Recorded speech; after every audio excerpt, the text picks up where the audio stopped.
वालेकुम सलाम, बड़ी खुश लग रही हैं। अरे कैसे हैं आप?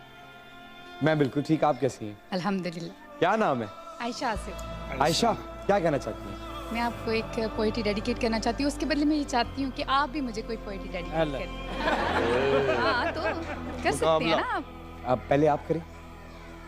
ये जिद है हमारी कि तुम्हें छीन ले सबसे, ये जिद है हमारी कि तुम्हें छीन ले सबसे।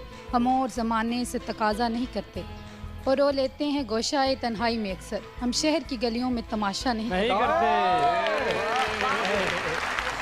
ये मैंने पहले भी ये शेर पढ़ा हुआ है, लेकिन ये मुझे बहुत पसंद है। शकील अवान साहब का है कि दिले सादा को समझाया बहुत, दिले सादा को समझाया बहुत है, क्या करें तुम पे आया बहुत।